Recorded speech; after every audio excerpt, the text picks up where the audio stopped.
Hello দর্শকবৃন্দ, আমরা এখন চলে এসেছি আমাদের নবনির্বাচিত কমিশনারের কাছে। চলুন আমরা তার কাছ থেকে জেনে নিই যে আমাদের এলাকা সে কিভাবে উন্নতি করবে আর আমাদের যুব সমাজকে সে কিভাবে এগিয়ে নিয়ে যাবে। চলেন আমরা এই কমিশনার সাহেবের কাছ থেকে জেনে নিই। তো এখন আপনার পরিকল্পনা কি? দেখেন, আমরা কিন্তু জাতি হিসেবে অনেক উন্নতি সাধন করেছি, তবে আমাদের এলাকায় সেই হিসেবে উন্নতি ছোঁয়া এখনো পাইনি। এর কারণ আমি বলবো, আমাদের সাবেক মেম্বার যিনি ছিলেন তিনি কিন্তু মানুষকে অনেক অত্যাচার করেছেন, নির্যাতিত করেছেন, তাদের অধিকার ক্ষুণ্ণ করেছে, তাদেরকে লুণ্ঠন করেছে। একটা ব্যবসায়ী ঠিকভাবে ব্যবসা করতে পারেনি, একটা ভোক্তা সে তার মাল ঠিক মতন বুঝে পায়নি। মানুষ দুঃখে কষ্টে কিভাবে দিন কাটিয়েছে আমি নিজের চোখে দেখেছি।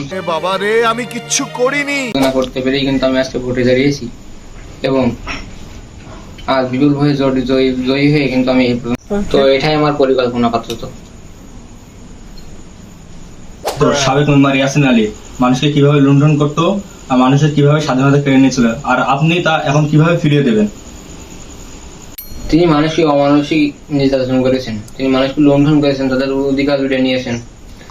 আমাদের এখানে কিন্তু 100-র ভিতরে 80% লোকই গাঁজা ব্যবসায়ী।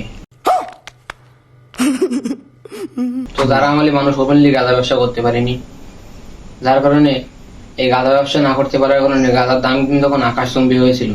সেই সময় যারা গরিব দুস্থ, যারা মধ্যবিত্ত গাঁজাখোর আছে, তারা কিন্তু ঠিক মতো দুবেলা গাঁজা তারা জোগাড় করতে পারেনি এবং তারা গাঁজা না খাওয়ার কারণে তারা কিন্তু পাগল প্রায় অবস্থা হয়েছিল। তাদের ভিতরে কি আকুতি মিনতি ছিল সেই দুঃখ কিন্তু আমি নিজ চোখে দেখেছি।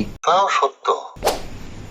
এর সাথে সাথে তারা গাঁজাখোরদেরকে মারধর, তাদেরকে পুলিশের হাতে তুলে দেয়া, তাদেরকে হয়রানি করা বা ধরে শুরু করে অনেক ভাবে তাদেরকে নির্যাতন করেছে।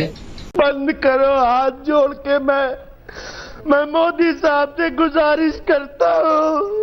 তো আমি এখন চাই কিছু না হলেও মানুষ এই বেশিরভাগ মানুষ যে 80% মানুষ গাঁজা ব্যবসায়ী আছে, তারা যেন নির্দ্বিধায় নির্বিঘ্নে তারা গাঁজা বেচতে পারে এবং এই ব্যবসাটা আরো বড় আকারে নিয়ে যেতে পারে।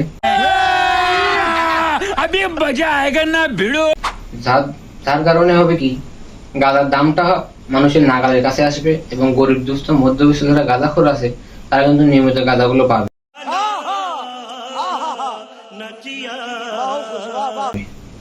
এবং তাদের দুঃখ কষ্ট থাকবে না। তারা দুবেলা কিন্তু সহজেই গাঁজাগুলো ম্যানেজ করতে পারবে। এবং গাঁজার সাথে সাথে আমি চাই যতগুলো মাদক আছে আমাদের গ্রামে, এই মাদকের চোরাচালান বাড়ুক, কারবারি বাড়ুক, ব্যবসা বাড়ুক এবং মানুষজন এগুলো সহজেই কাছে পাই, কিনতে পারে, সে ব্যবস্থা আমি করব এবং আমি বিশেষভাবে নজরদারি দেবো যাতে সকল মাদক দ্রব্যের মূল্য অনেক কমিয়ে নিয়ে আসা যায়। আপাতত এটাই আমার উন্নতির পরিকল্পনা এবং পরবর্তীতে কি কি পরিকল্পনা হবে তা আপনাদেরকে জানিয়ে দেওয়া হবে।